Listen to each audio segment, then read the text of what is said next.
Okay, so a lot of signs are pointing towards the Yankees having a different looking starting rotation come the trade deadline.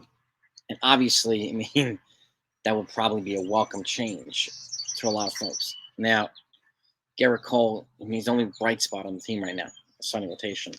5-0 with a 2.22 ERA, and, carrying the offense with the exception of a blip against Tampa Bay and Tampa. He's been pretty dominant for the entire season.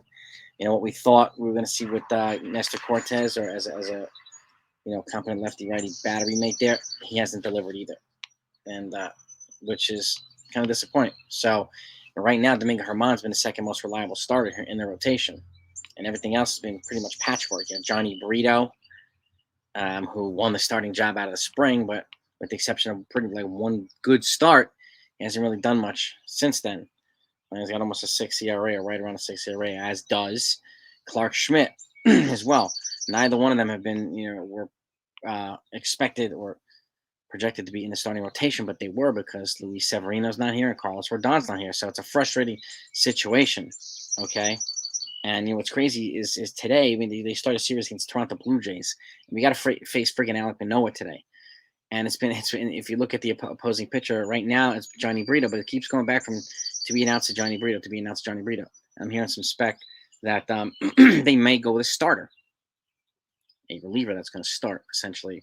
And obviously, you got Ian Hamilton, you got Michael King, some of these guys they could plug in there, and then they might bring in Johnny Brito later on in the game for middle innings or whatever, just like they would have eventually, I think, be doing with Clark Schmidt once Luis Severino comes back.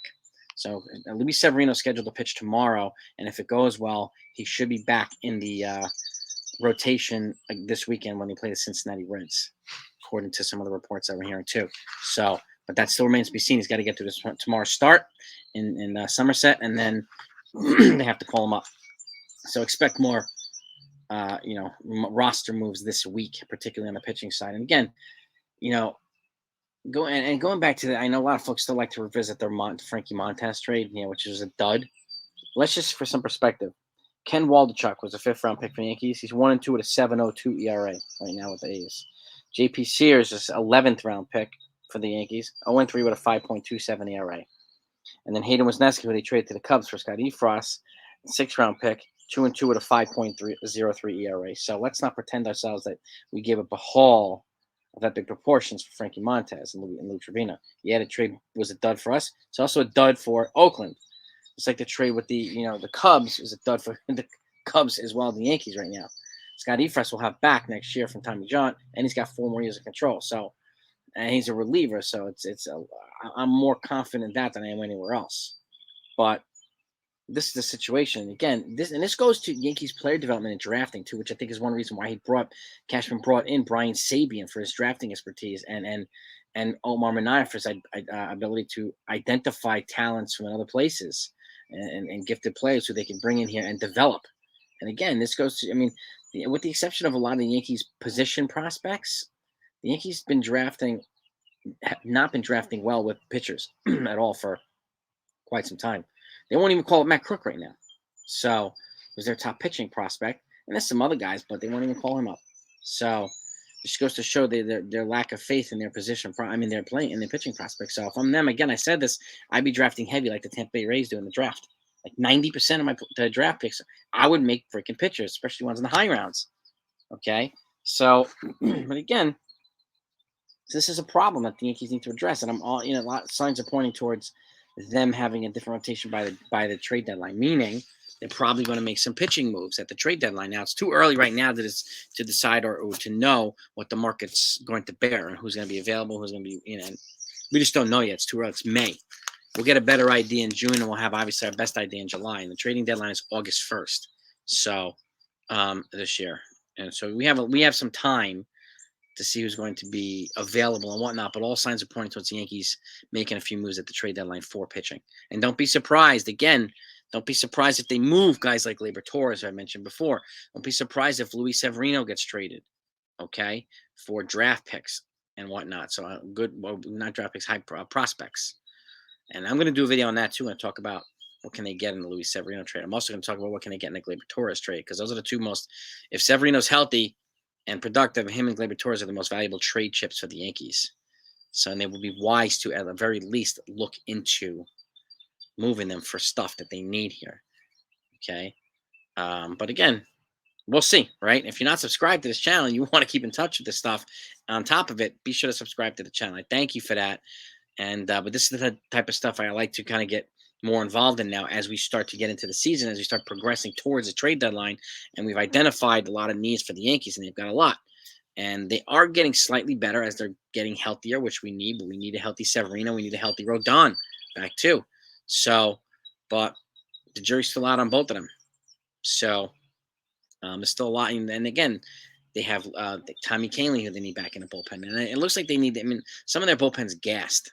So because of the lack of production from the starters, right? Except Cole and Herman, I'll say. So they expect more, regular moves with the bullpen, calling up fresh arms, sending out optioning guys, and blah, blah, blah. So, and for the love of God, please DFA Albert Abreu already. Okay? Just please do. Call up a fresh arm, more productive arm. I think we'll, just be more productive here, because it's not working out, unfortunately. This is the second or third go around with the Yankees. It's not working out. But let me know what you think too. I mean, what pitchers would you look into at the trade deadline? Okay, how many do you think the Yankees need? I do think they're going to spend some of their resources this offseason bringing in a starting pitcher or two for the rotation. I've already mentioned two guys. Aaron Nola and like a guy like Martin Perez, left-handed side from the Texas Rangers right now. Both of them are going to be free agents, and none of them don't have massive injury histories, which I think the Yankees need to focus on.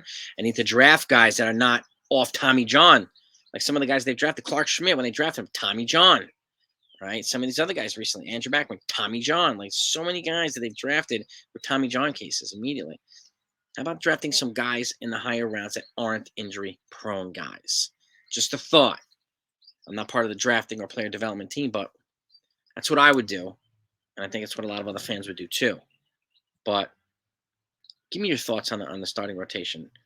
What moves would you make at the trade deadline? No matter who's available, who do you want to be available? And what moves would you make? And what would you give up for them? Remember, they didn't trade for Luis Castillo last year.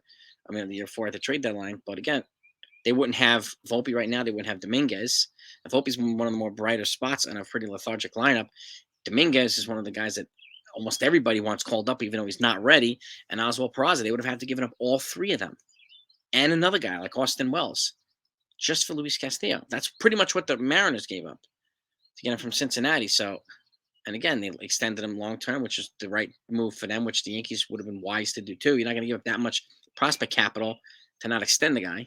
So, who do you want to be available? I mean, it's going to be interesting to see who's out of contention, who should be in contention, right? Or we thought we in contention. Like, it's going to be a fascinating season and a fascinating progression towards the trade deadline. So we can start talking about this more, and I'd like to do that in the live streams as well. But I'll be back later with the lineup against the Blue Jays. Another tough series coming right off friggin' Tampa.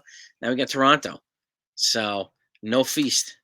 They walked off on Atlanta yesterday. And we got Alek Manoah tonight. So that's going to be a punch to the nut and a punch to the gut. So the Yankees need to be up for the game. So, and we'll see if Brito's going to be on the mound or whether they switch it again to be announced. We don't know. But either way, I'll talk to you later. Have a good day, everybody.